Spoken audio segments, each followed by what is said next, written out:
The Equitable Life Assurance Society presents, This is Your F.B.I.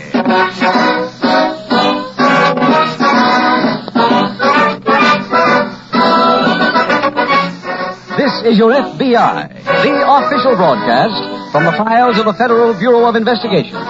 Transcribed and presented as a public service by the Equitable Life Assurance Society of the United States and the Equitable Society's representative in your community.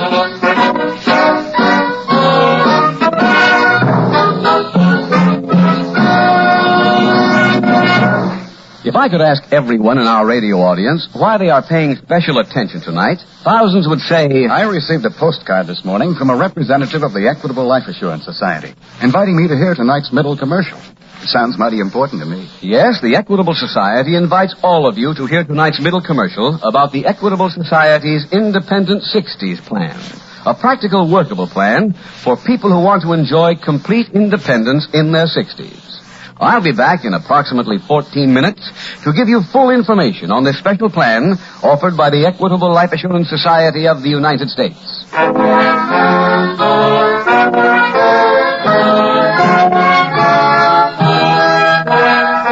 Tonight's FBI file, Out of the Storm.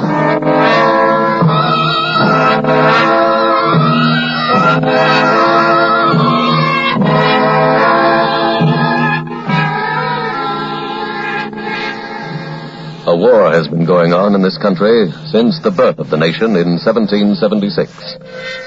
We refer to the war against crime, a constant battle which is being waged on every front 24 hours a day between criminals and law enforcement agencies. In this fight, the criminal enjoys one great advantage.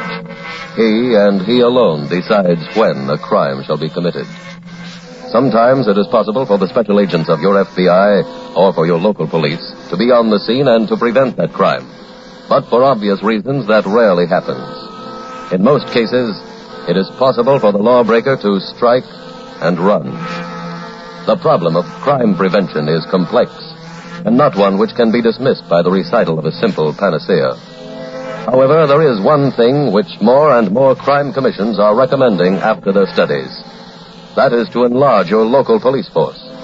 For the past 20 years, the population of every big city has jumped appreciably, and yet, in most cases, the police have remained at the same strength they had in the 1920s. Enlarging a police force costs money, which means taxes, which means that you have to foot the bill. Cost is an important item, not only in these days, but all the time. However, money spent for law enforcement is an investment in the future. An investment that will pay off with a victory in this 173-year war, the war against crime.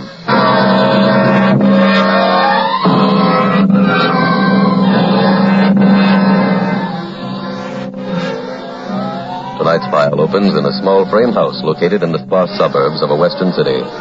It is night. A summer storm sends vivid flashes of lightning into the living room of this dwelling. In this room, a middle-aged man sits reading to his daughter. As Jennifer entered the room, the dark, foreboding room she had hated even as a little girl, she felt the presence of someone, some intruder. Quickly, she ran to the light switch. She clicked it. The Stygian blackness of the room remained. Someone had cut the wires. Go on, Father. As she stood there petrified, someone slammed the door. She could hear their footsteps running down the long marble hallway. She opened the door to follow the mysterious visitor, and as she did so, a strong beam of light fell across the carpet, and Jennifer saw something on the floor near the window. It was a body, the body of her brother. I knew it. No more tonight, Anne. But you can't stop reading now. We'll finish it tomorrow night. Father, what was that? Thunder? No, I heard footsteps, Father. There's someone outside. You hear someone? Yes. Well, I'll see who it is.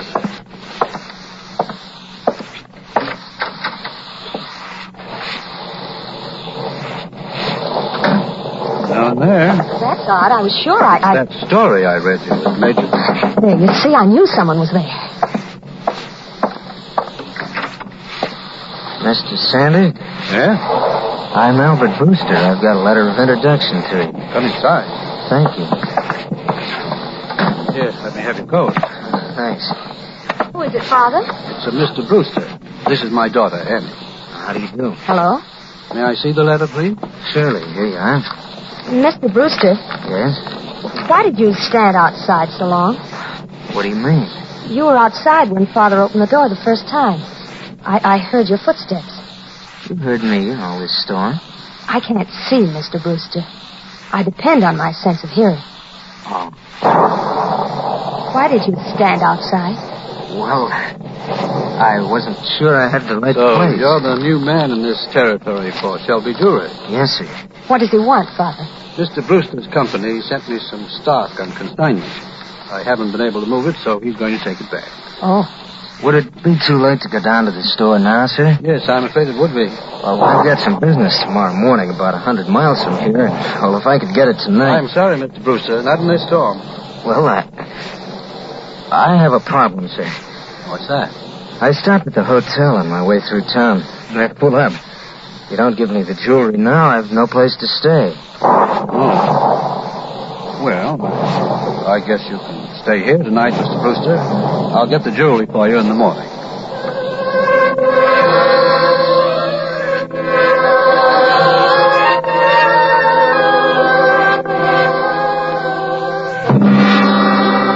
That same evening, at a nearby F.B.I. field office, Special Agent Jim Taylor is seated at his desk when Agent Earl Conrad approaches. Hello, Jim. Oh, hi, Earl. Well, welcome back to the office. Thanks. I see we're working on a case together. Yeah, that's right. What is it? Well, grab a chair. I'll fill you in on it. Oh, fine. There's a small trunk line railroad that runs from here to Salt Lake City and then heads north. Oh, I know that line. No? Well, it runs parallel to the highway for quite a way. Then they both run past an old army camp that used to be called Camp Waterbury. Camp Waterbury. Yeah. I was stationed there before I went overseas, Jim. Well, that must be why the SAC put you on the case. What kind is it, Jim? Well, a body was found beside the railroad tracks on property that's part of the army camp. Oh? Murder? Well, at first I didn't think so. Oh, why not? Well, I went up there. The first thing I did was to examine the body. He was dressed in ragged clothes. Uh-huh. He had a bad head wound, and I thought he might have been killed falling off a train. Tracks take a pretty bad curve right at that spot. Then closer examination showed he had a fresh haircut, clean shave, and a new manicure. It doesn't sound like a tramp. No, I was sure he wasn't. Any idea who he was? No, I contacted the nearby towns. They have no one reported missing. Still leaves a lot of territory to be checked. Yeah? How about fingerprints, Jim? I sent them along to Washington as soon as I got them. I've been expecting an answer momentarily. Mm-hmm. You, think we ought to go back up to the camp? Well, the SAC wants us to wait till we hear from Iden in Washington. As soon as we do, we start moving.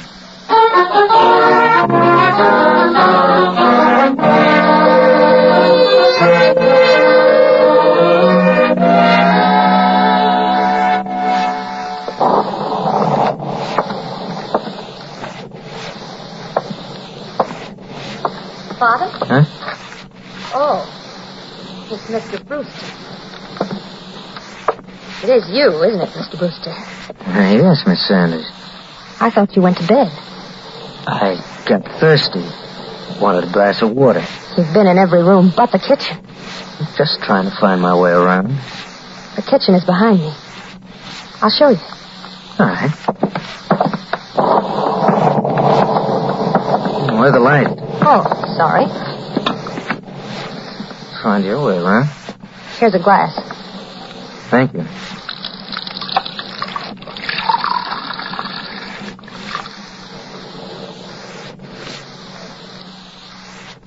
You didn't drink the water, Mr. Brewster. How do you know? I didn't hear you. Oh. You really hear good? That's right. I know there's a car going up the dirt road of the cave right now. What cave? The one up the hill. Leads to an underground lake. I don't hear any car.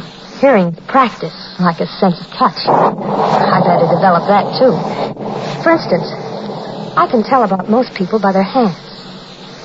Yours are deceptive, though. Why? You're a jewelry salesman. When you came in tonight and we shook hands, I expected yours to be soft. But they were hard. Very hard. Calloused. Want another glass of water, Mr. Brewster? No, thanks. And I think we'd better get back upstairs. All right. Good night, Miss Sanders.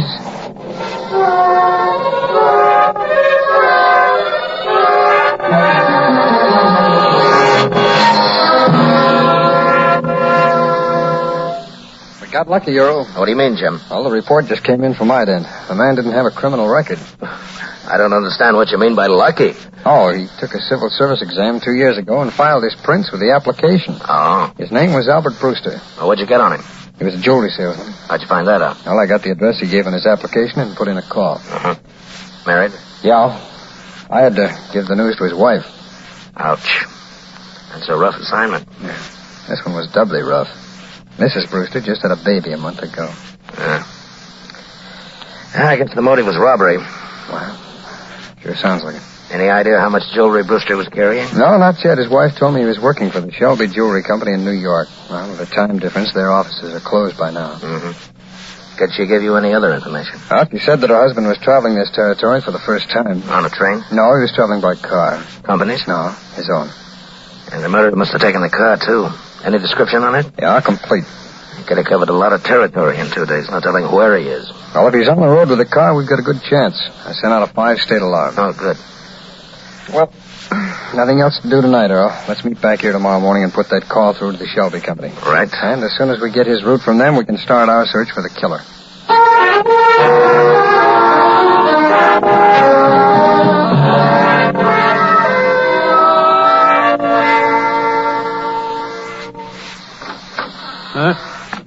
Who's there? Who is it? Annie. What are you doing up at this hour? Father, I've got to talk to you. Is the storm disturbing you, dear? No, I want to talk about Mr. Brewster. What about it? I found him snooping around downstairs. When? A little while ago. Did he see you? Yes. Annie, you should have called me. He said he wanted a glass of water. But, Father, I gave him one, and at first he didn't drink it. He was looking for something. Maybe you're mistaken, Annie. I don't think he's a jewelry salesman. Why? His hands. They're not soft. They're like a laborer's. Wait a minute, Annie. In this afternoon's mail, there's a letter from the Shelby Jewelry Company. Wait, I'll turn on the light and get it. I was so tired when I came home, I didn't even open it. There it is. And it says they're sorry that Mr. Brewster will come here, that they hope we'll do business in the future, that Mr. Brewster is the new man in this territory, that... Annie. What? Listen to this. Mr. Brewster is anxious to help you and will give you every chance to salvage what you can. We have given him the Western Territory because we felt that his knowledge of the district gained through traveling for the past 20 years for the Acme Gasoline 20 Company. years? Yes. But he's a young man. I know. Annie, we're going downstairs. What for? To call the police. I don't know what's happening here, but this man is an imposter. Come on. All right. Stand where you are. What? You're not calling the police or anybody else.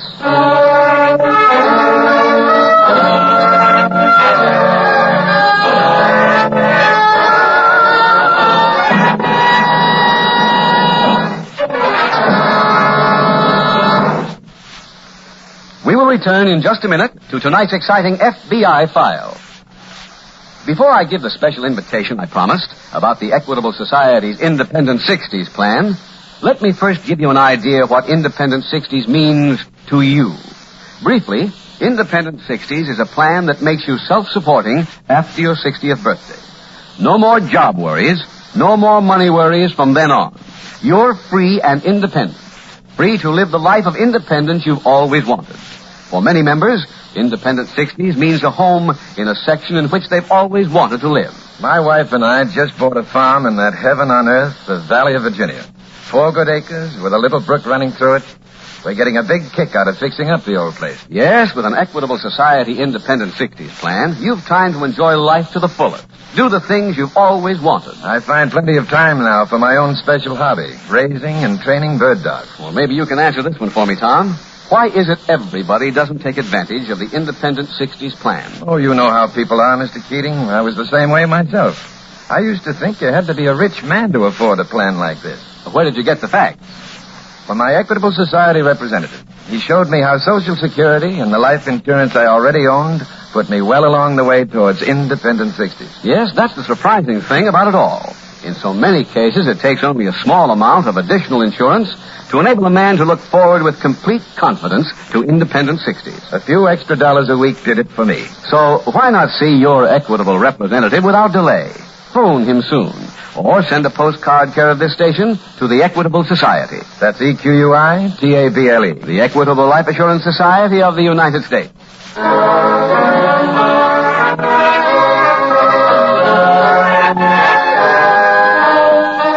now back to the FBI file, Out of the Storm.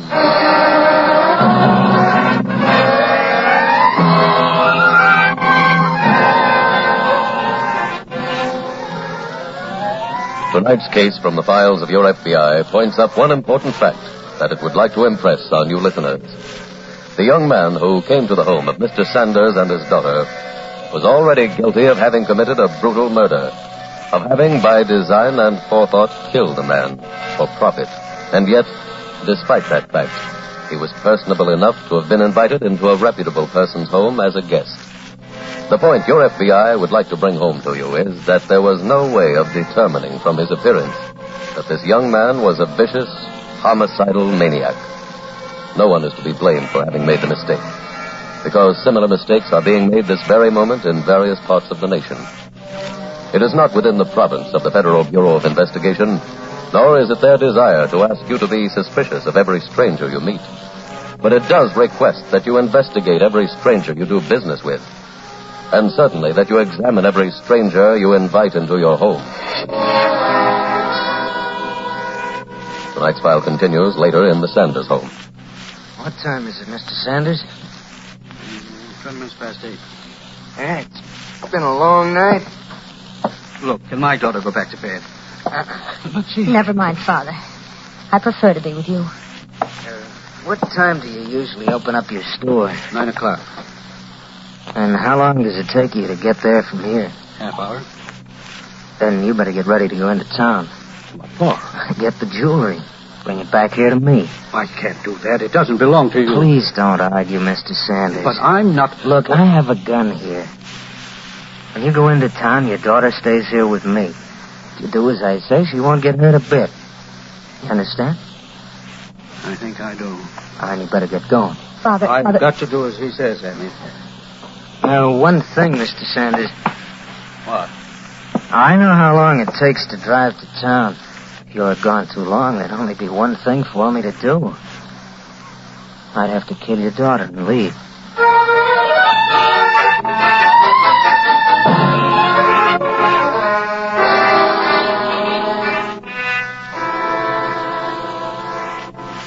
Is that New York call gone through yet, Jim? The one of the Shelby Jewelry Company? Yeah. I just finished talking with him. What do they have to say? Well, Brewster's next stop was to be in a small town upstate. You know, I think the killer might have gone there in his place. Why? Well, Brewster was carrying a letter of introduction to the local jeweler up there. It stated that there was a consignment of jewelry to be picked up. By Brewster? That's right. You know the name of the jeweler? Sanders. Well, how about calling him? I've been trying to ever since the New York call went through. Busy? No answer. How about his home? No answer there either. Oh. I asked the switchboard to try both numbers again in 15 minutes. Earl, if there's still no answer, we'll call the local police, have them start checking, then get up there ourselves.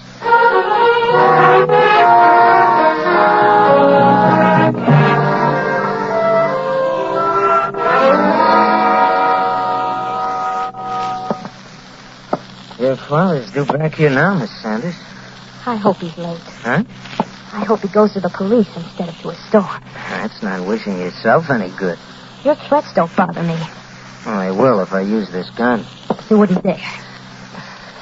Miss Sanders, up to now I've had a lot of respect for the way you operate. I even like the fact that you figured out I was a phony. There's one thing about me you've missed up on. When I say I'm going to do something, I really do it. And I told your father that I'd kill you if he didn't come back right away. I meant it. Now, if he isn't here in just 3 minutes more, I will kill you. What will that prove? That I'm a man of my word. Father? Yes, Annie? We're in here. You just beat the deadline, Mr. Sanders. Is that the jewelry? Yes. Oh, let me have a look at it. Yes. Annie, are you all right? Yes, Father. This has been terrible for you. It's over now, Father. Oh, it's a very nice collection. You got what you wanted. Will you get out of here? Sure. Don't take your coat off, Mr. Sanders. Huh? We're leaving. We? Yeah, we're going for a ride. You can't do this. Now, don't feel hurt, miss. You're coming with us. Now, look. I'd be pretty foolish to leave both of you here. You'd call the police as soon as I went out that door. Look, will you take me? Let Annie stay. Sorry, can't do it. Get a coat for her, huh? I won't. Do I have to keep reminding you of this gun? I'll use it, Mr. Sanders. I swear to you I will. Get me a coat, Father. That's the girl. You know, I don't see why you're making such a fuss about this. It's a beautiful day. Nice ride, fresh air. It'll do us all good. Where are you taking us? I'll let you know when we get there. Come on. Give me your hand, Benny. Yeah, I'll feel better if you'll walk in front of me. Come on, dear. I don't have to remind you both what would happen if you got out of line, do I? No. Let me hit you. Thank you. Smell that air? It's always so clean after the storm. Now, we'll use your car, Mr. Sanders. That's it right there. See? Yes? The police might be looking for the one I came in. I think it'd be best if you drive, too. Very well. Father, I hear someone. What? She's right. I see him. Police? Thank heaven. He's not taking me.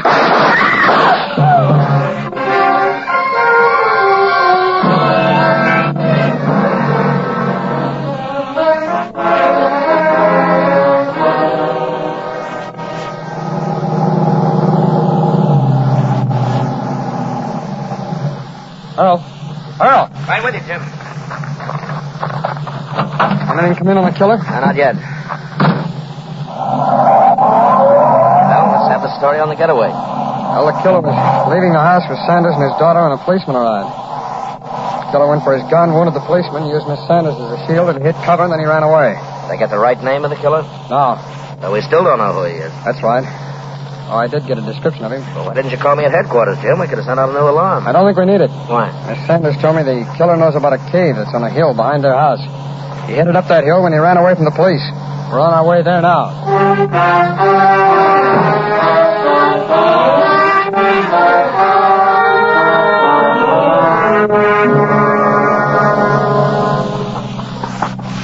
An eerie place, isn't it, Jim? Yeah. Plenty of room for him to hide, too. Yeah, I know.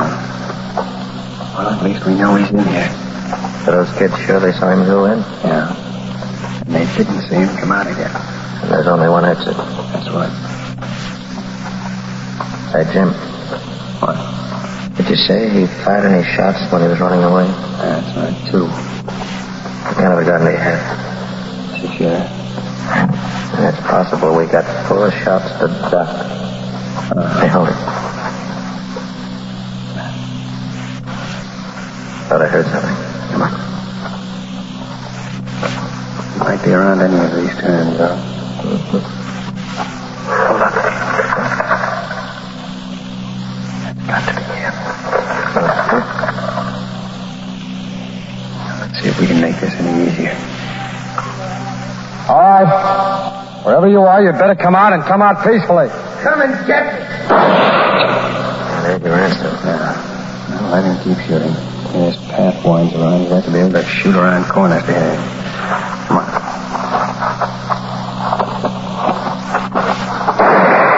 Keep it up, mister. That should leave him with only 2 bullets. It should.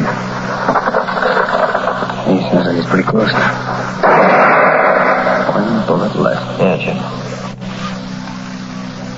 Yeah, he's right around this next bend. Earl, I'm going in. Cover me. Okay, Jim.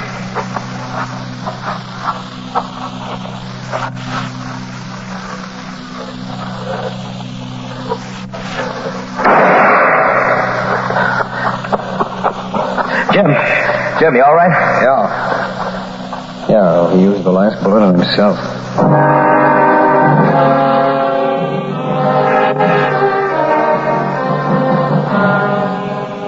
Identification of the body of Roy Grant by Mr. Sanders and his daughter as the man who had impersonated the murdered Mr. Brewster was a mere formality. And after it, tonight's file was closed.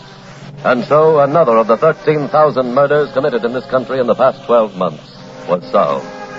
not all of the others have been solved yet. And it must seem to the killers, as it probably occurred to the one in tonight's case, that murder is an easy crime to commit and to get away with. But the records prove that the contrary is true. All murders may not be solved as quickly as this one.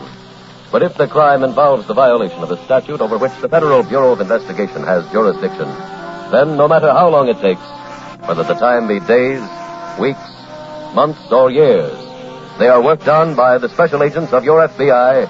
until the criminal is captured. When robbery accompanies the murder, as it did in this case, those special agents work not only to capture the killer, but also to recover the stolen property. For only in that way do they continue to fulfill their job of protecting the lives and property of you, the American people.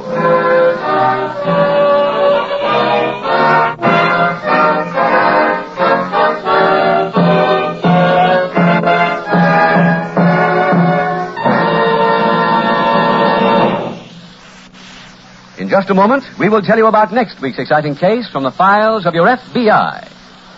Now, two final questions on the Equitable Society's Independent 60s plan. Mr. Keating, I've just passed my 40th birthday. Is that too late to start one of these plans? No. Your Equitable representative will tell you that many men start their Independent 60s plan at about your age. Well, after I'm 60, what sort of an income will this plan give me? The exact figure depends on what you can afford to pay now and your future needs. Your Equitable representative will gladly work it out for you. Ask him to drop around for a friendly visit. Phone him soon, or send a postcard care of this station to the Equitable Life Assurance Society of the United States.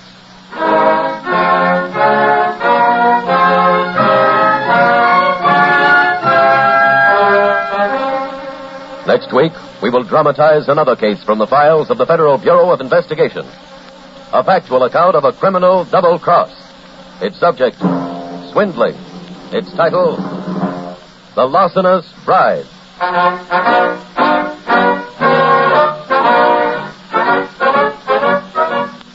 The incidents used in tonight's Equitable Life Assurance Society's broadcast are adapted from the files of the Federal Bureau of Investigation. However, all names used are fictitious, and any similarity thereof to the names of persons living or dead is accidental. Tonight's broadcast was transcribed, and the music was composed and conducted by Frederick Steiner. The author was Jerry D. Lewis. Your narrator was William Woodson, and Special Agent Taylor was played by Stacy Harris. Others in the cast were Herb Butterfield, Bill Conrad, Olive Deering, and Tom Holland. This is Your F.B.I. is a Jerry Devine production. This is Larry Keating, speaking for the Equitable Life Assurance Society of the United States and the Equitable Society's representative in your community, and inviting you to tune in again next week at this same time when the Equitable Life Assurance Society will bring you another thrilling story from the files of the Federal Bureau of Investigation, The Larcenous Bride, on This is Your F.B.I. This is ABC, the American Broadcasting Company.